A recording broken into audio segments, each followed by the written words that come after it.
Chers fidèles du Christ, chers internautes, nous vous transmettons nos vives salutations et que la grâce du Seigneur vous accompagne. Nous voulons répondre aux questions qui ont été posées par certains d'entre vous. La première question nous vient de cet internaute qui voudrait savoir si le signe de croix se fait uniquement avec la main droite ou peut également se faire avec la main gauche. Nous avons abordé le thème du signe de croix ou du signe de la croix dans les sorties précédentes. Et nous avons souligné que le signe de croix, le signe de la croix, est un geste de piété qui renvoie à la très sainte Trinité. Nous disions que tous nous sommes baptisés au nom du Père, du Fils et du Saint-Esprit, qui nous rappelle également notre profession de foi, notre rédemption, ainsi que les saintes plaies de notre Seigneur Jésus-Christ. Soulignons que le signe de croix, le signe de la croix, nous permet également d'être identifiés et d'exprimer notre appartenance à une église. Ce signe est pratiqué par les catholiques, les orthodoxes et les protestants. Mais nous qui sommes les catholiques, nous pratiquons ce signe de croix en utilisant la main droite, en partant du front, de la poitrine,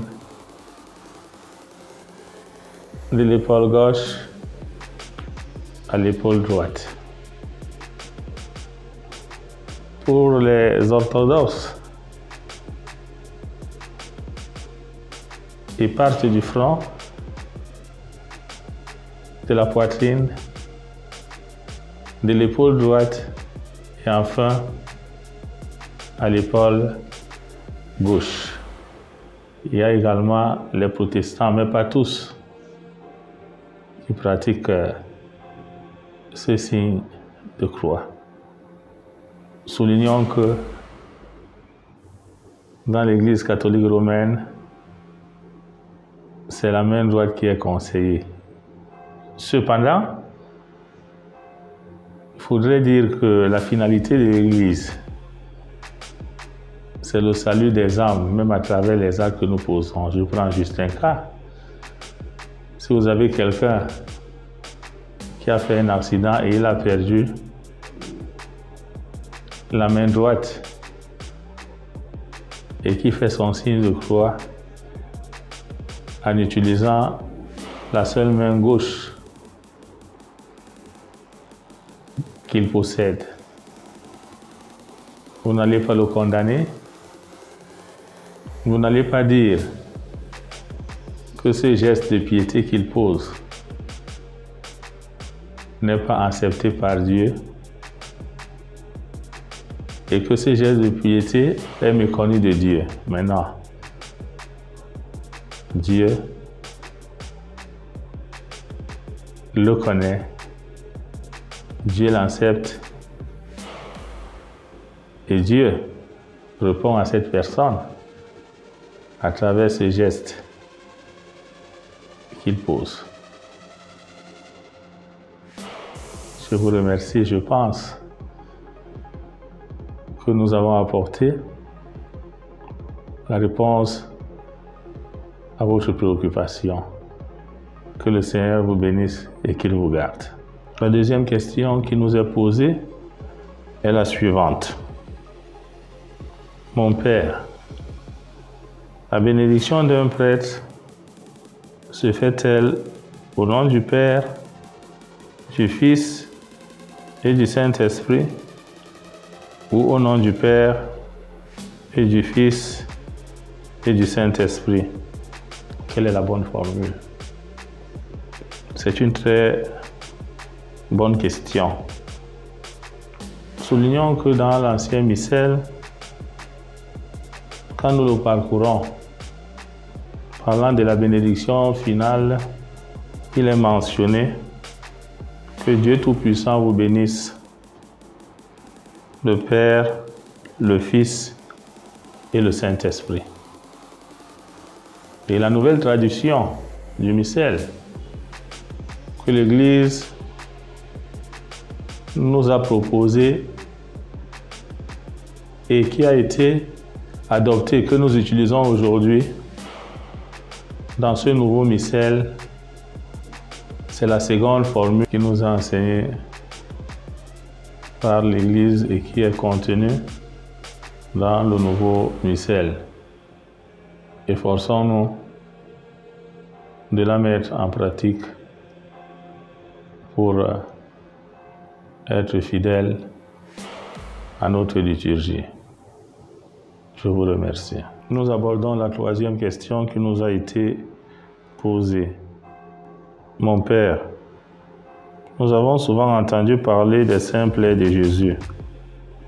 Pouvez-vous nous édifier à ce sujet? S'il y en a eu plus ou moins, combien de plaies notre Seigneur a-t-il eu exactement pendant sa passion? L'Église, qui est mère et enseignante, nous parle des saints plaies de notre Seigneur Jésus-Christ. Ces plaies, Jésus les a reçues dans ses deux mains, au niveau des deux pieds et du côté droit. Quand nous parcourons des livres de spiritualité, nous voyons que notre Seigneur Jésus-Christ s'est révélé à plusieurs saints et saintes. Il a même donné la recommandation de prier et de méditer sur ces saintes plaies. Donc,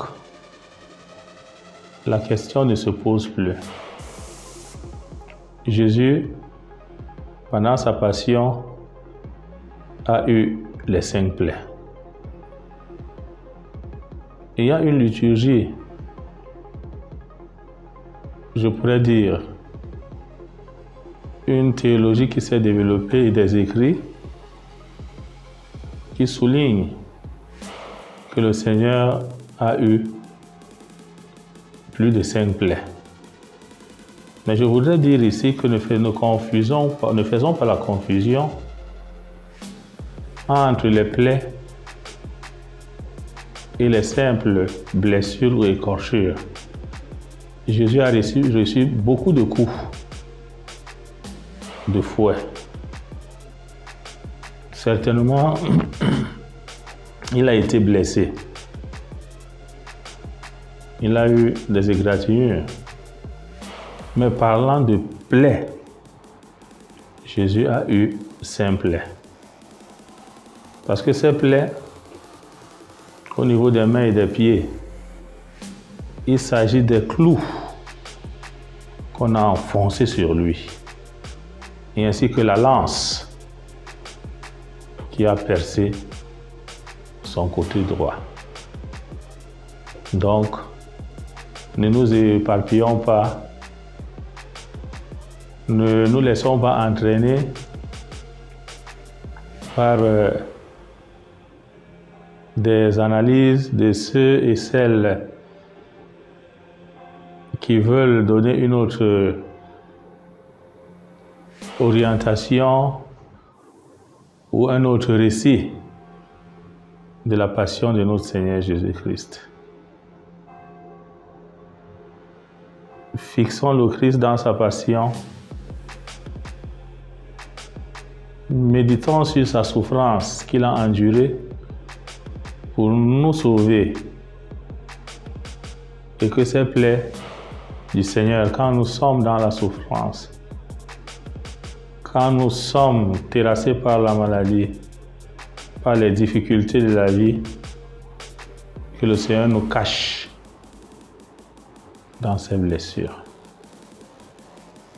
Oui, les blessures du Seigneur sont aussi l'occasion pour nous de communier à ces souffrances toutes les fois que nous sommes blessés nous-mêmes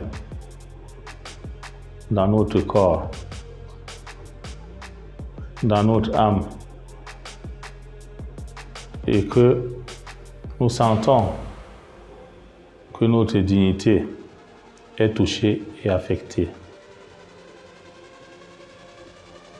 Fixons notre regard sur le Christ crucifié et sur ses saintes plaies, pour que lui-même, à travers ses plaies, nous apporte cette guérison dont nous avons besoin et que nous attendons de lui. Nous confions au Seigneur qui a reçu ces saintes plaies par amour pour nous, tous les malades, tous les désespérés, toutes ces personnes dont la dignité est bafouée, ces personnes qui sont rejetées, qui sont insultées, qui trouvent refuge auprès du Christ. Que par cette bénédiction, le Seigneur également accueille dans son royaume nos frères qui souffrent dans le purgatoire. Je vous remercie.